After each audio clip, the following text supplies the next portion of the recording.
السلام عليكم، ازيكم يا جدعان؟ عاملين ايه؟ واهلا بيكم في قناه كريبتو نايت. هتكلم عن حاله السوق دلوقتي واللي حصل، والبيتكوين رايح فين، والسوق وكل حاجه.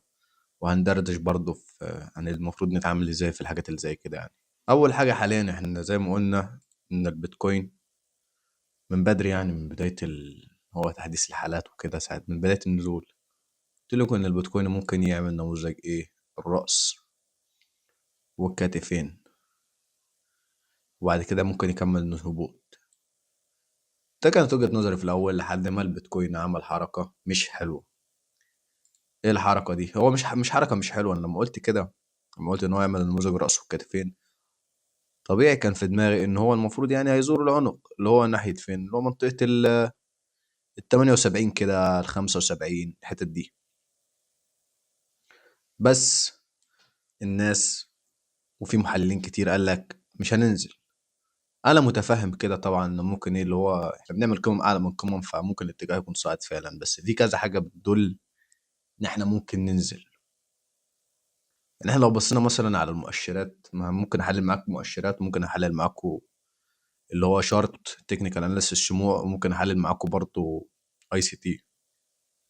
دي مدارس في التحليل مختلفة للي مش فاهم، يعني مش محتاج تفهم، بس انا بوضح لك الفكرة يعني. لو هنبص على المؤشرات دلوقتي على الاسبوع، انا هتكلم على الاسبوع دلوقتي عشان ايه؟ اللي هو الفريم ولا بعيد ولا قريب، انا بحبه يعني عامة، ايه اللي هو في التحليل الفترة دي اللي هو تحليل متوسط المدى. لو بصينا في الستوتش RSI هنلاقي ان احنا حاليا في مناطق بيع مش مناطق شراء، يعني اللي هو مش بيع، يعني اللي هو ايه، ضغط البيع قوي، يعني مفيش شراء. وغالبا لما بينزل المناطق دي بيطلع تاني، فهو طول في المنطقة دي يعني شوية، فممكن إن احنا نطلع تاني. ولو طلعنا تاني في الغالب أتوقع إن احنا ممكن نطلع إيه لل105 مثلا، المناطق اللي هي المناطق اللي هو نختبر الترند القديم الأسبوعي اللي اتكسر، يعني اللي هو بدأ عنده، اللي حتى عنده عمل. اللي هو لو بصينا على الشهري مثلا، عشان أحاول أوضح الفكرة، هشرح لكم بس على المؤشر اللي هو ده الشهري. تمام. هو لما كسر الدعم الأسبوعي القوي ده، عمل الكروس اوفر على الماك دي. هو لما بيعمل الكروس اوفر على الماك دي اللي هو في كل دوره، يعني هنا بنبدا دوره الهبوط البير ماركت. وطبعا لو جبت لكم على شرط هنا، عشان ده شرط باينانس، بس هتلاقي نفس الكلام برضو في الدورات اللي فاتت. فهو عامه الماك دي مؤشر قوي ان احنا ممكن داخلين على بير ماركت.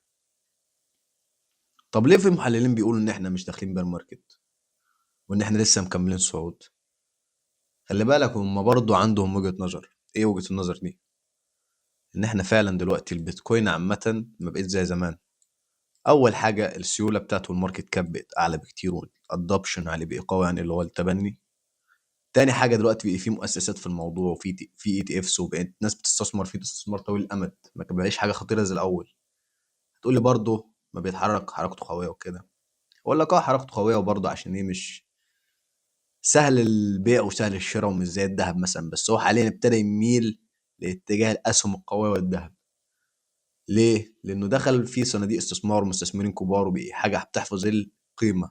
فلما دلوقتي اللي هو الدورة نفسها اختلفت خالص عن الدورات اللي فاتت، فممكن فعلا يكون انه هيبطل يعمل الهبوطات القوية اللي كان بيعملها في الأول، ويبقى عامل زي الذهب اللي هو بيوصل قمة وبعد كده بيصحح تصحيح ممكن ستيل سيكا، اللي هو عن الطبيعي زي الذهب كده، بس بعد كده بيكمل صعود، مش اللي هو بينزل 180 80% و90% والأرقام دي. فهو ممكن فعلا يكون كده صحح وهيكمل صعود. ده وجهة نظر مش غلط، ما نقدرش نقول لا غلط. لا، احنا لو بصينا على الويكلي برضه، ما هو الويكلي كل شويه الماك دي بيكسر ويطلع، يكسر ويطلع. لو بصينا برضه على الفتره دي، الماك دي تحت، والماك دي مثلا لو كبرناه، هو دلوقتي تحسه قرب يعمل كروس اوفر صعودي، وممكن يطلع فعلا. تمام. تعال نبص طبعا على اليومي، لو نقرب الفريم عشان نعرف نشوف ايه اللي بيحصل دلوقتي. لو بصينا على اليومي، قلت لكم هنا ساعتها ان هو عمل بارش فلاج. لما نزل هنا كنت عامل بارش فلاج وكسره ونزل وقعد يلعب في المنطقة دي. لما قعد يلعب في المنطقة دي، هو لحد الآن بيطلع يختبر المنطقة دي وينزل تاني. بس أنا في حتة وفي فترة قلت لكم أنا سلبي، قلت لكم ممكن ينزل. متى؟ أول ما كسر الترند الصاعد اللي أنا رسمه بالأخضر الغامق ده، اللي هو ده، وبرضه كسر الدعم ده. أنا هنا ابتديت أقلق بصراحة. هو راح سحب سيوله من المنطقه دي وطلع تاني، قعد يلعب هنا يلعب هنا يلعب هنا، هو طلع فوق الدعم القوي ده. فانا قلت لكم ممكن نطلع تاني، لكن لحد الان انا سلبي. قلت لكم لو طلع فوق وثبت فوق واغلق فيها. انا كنت حاليا الفتره دي لما كنت بقول لكم هنا كنت انا اصلا خارج من السوق من فتره اللي هو في الفتره دي هنا، اللي هو فتره لما البيتكوين كان في ال 92 كده، كنت خارج ب 50% من السوق و50% جوه. قلت لكم هدخل لو لقيت الحاجات ابتدت تبقى ايجابيه، وفعلا نزل نزله قويه اول ما كسر البارش فراج، وكنت متوقع انه ينزل اكتر من كده، بس يعني ايه اضطرب منطقه السيوله دي والدعم ده يعني اصل في 3 خطوط دفاع ولا 4 خطوط دفاع، فاحترامهم هو، فدي يعني حاجه كويسه.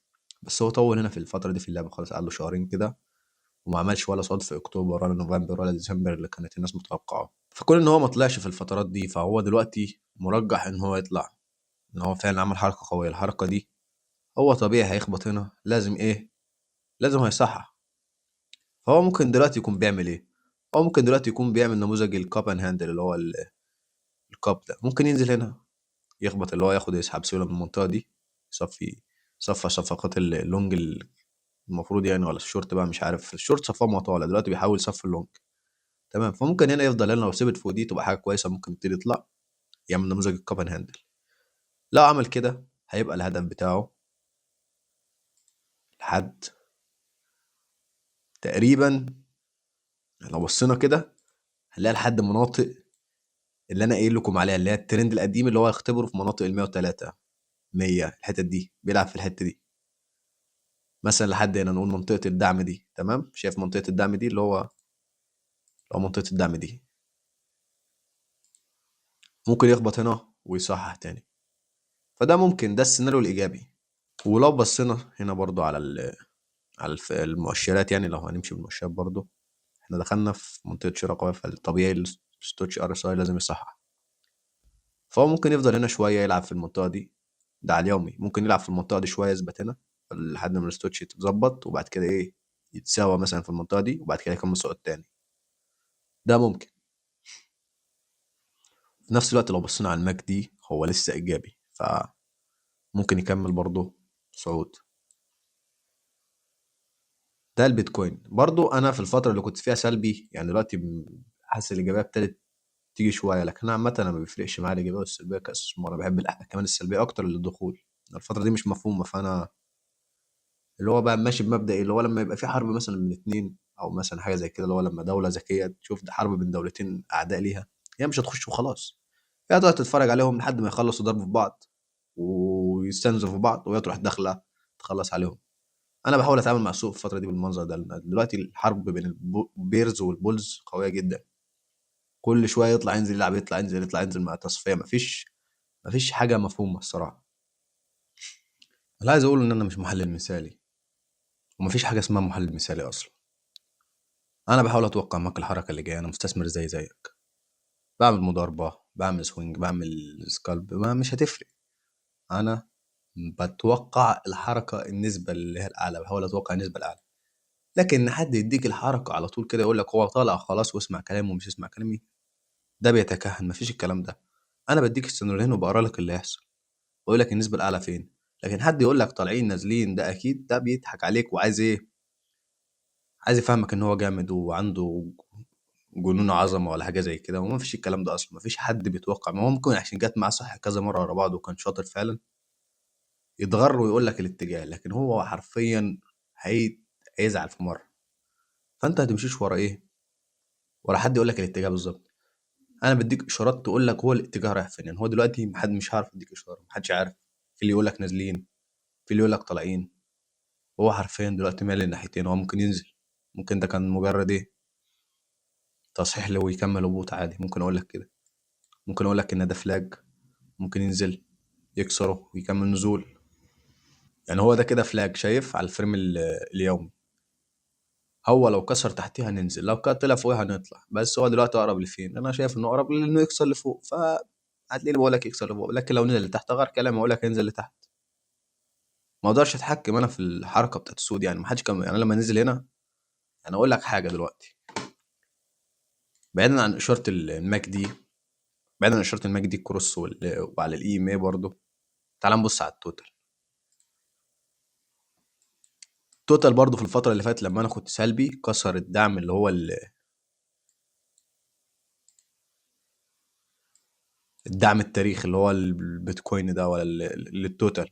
كسر الدعم التاريخي للتوتال وقفل تحتيه، حتى كان بدح على اليومي. فانا الصراحة كنت سلبي، انا قلت كسر وخلاص نازلين، لكن طلع كان تصحيح وطلع تاني، فده عادي. الحركة دي ما حدش كان يقدر يتوقعها، يقول لك طلع هيطلع يكسر تاني بالقوة دي. يعني بص اصلا، يعني لو بصينا على اليومي، انا عايز اوريك انا عايز اوريك القوة اللي حصلت. انت شايف القوة اللي حصلت في الطلوع من تحت لفوق دي، ان هو دي ما عملتش مقاومة بالنسبة له وطلع كده. ده في سيولة قوية دخلت. فطبيعي يعني اللي هو الحركات دي كلها تلاعب لحد الآن، ما فيش حركة قوية 100%. كمان بص على التوتال 2، ما فيش حاجة أساسية. بص، لكن أبص على التوتال 3 برضه هتلاقي نفس الكلام، كسر تحت وبعد كده طلع تاني. قعد تحت شوية برضه مش عارف يخترقها، فدي كانت إشارة سلبية قوي لأي محلل فاهم إن هي كل شوية تخبط فوق وتنزل تخبط فوق وتنزل. خلاص دي مش هتعرف تكسر كده شكل، فالمفروض هتنزل. لكن هي طلعت، واحنا برضه هنا مع بص على ستوتش ار اس اي ما كناش نازلين. في نفس الوقت الماك دي عمل ايه؟ لو بصينا على المونثلي هنلاقيه عامل ايه؟ هنلاقيه عامل اصلا تقاطع الموت ديسكروس، ده على التوتال 3، وكمان عامله على التوتال 2، وكمان عامله على التوتال 1، التوتال العادي اللي قصدي التوتال كله يعني. فهو يعني لحد الان ما مايل للناحيتين، انت مش هتعرف تقول ده سلبي ولا ايجابي، لكن النسبة الاعلى الصراحة للسلبية. بس اقول لك حاجة، اغلبية المستثمرين دلوقتي خسرانين. انا شايف ايه؟ شايف ان انا مثلا انا 50% جوه 50% بره. انا ليه واخد القرار ده عن نفسي؟ شايف ان هو لو طلع، انا لحد الان في السليم، في 50% من محفظتي موجوده، فممكن اطلع معاه. لو نزل هيكون معايا سيوله اشتري، ممكن ينزل المناطق دي اروح انا مشتري من ال70 او تحت كمان، تتعزز. لكن عامه في ناس تقول لك اطلع من السوق خالص. انا طالع من السوق خالص ومستني البير ماركت. انا معاك، بس افرض جه صعود وانا بره، اللي انا مستنيه ليا كذا سنه. ده تفكير اغلب المستثمرين. افرض جه الصعود اللي انا مستنيه من بدري وحصل وانا بره السوق، معلش، انا مش هخاطر بدي. انا ممكن اخاطر ان انا انزل مع السوق، لكن ما اخاطرش بدي.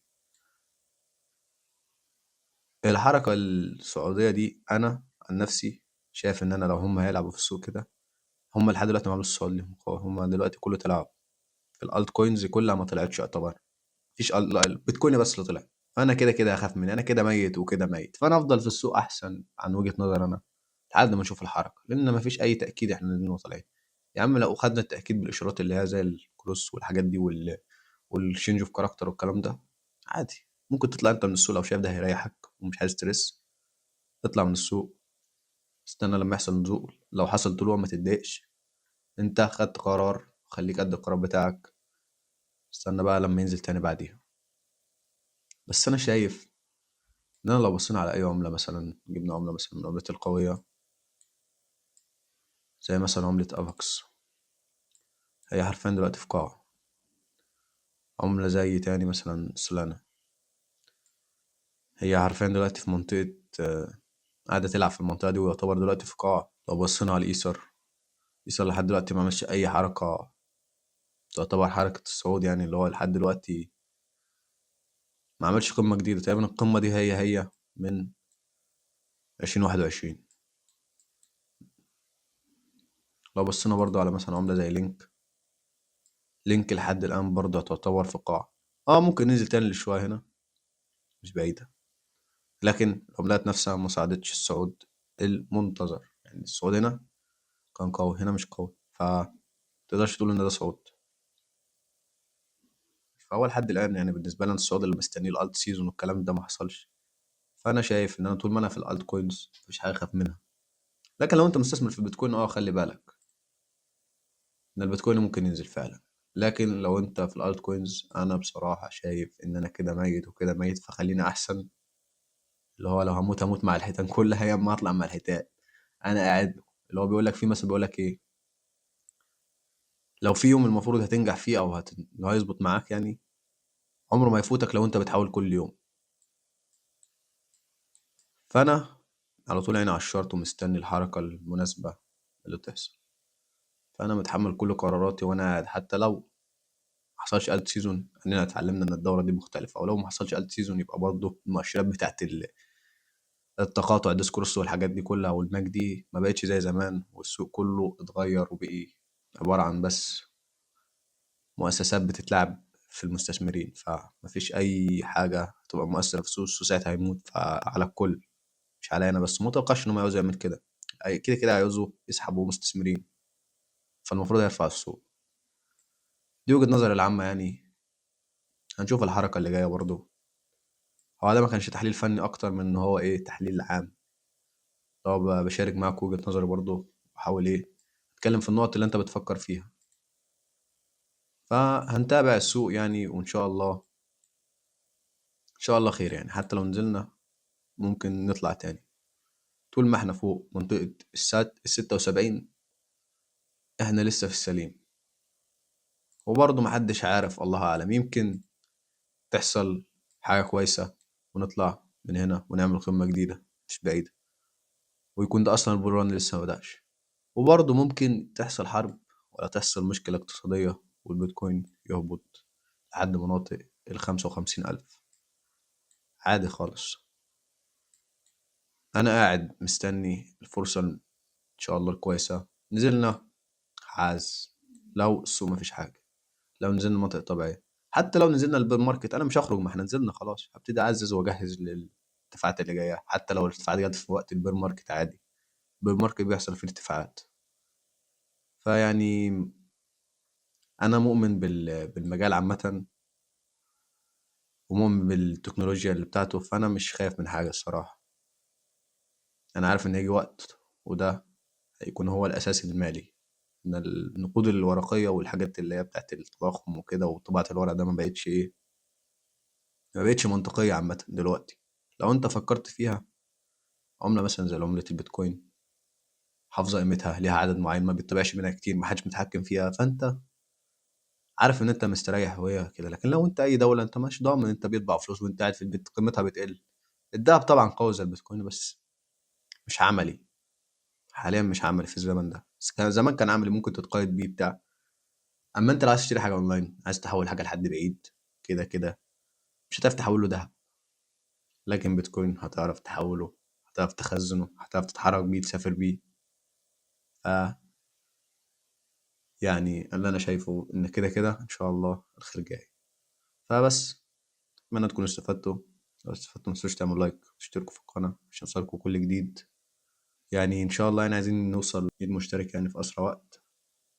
فبس كده، شكرا، اتمنى تكونوا استفدتوا، ويلا السلام عليكم.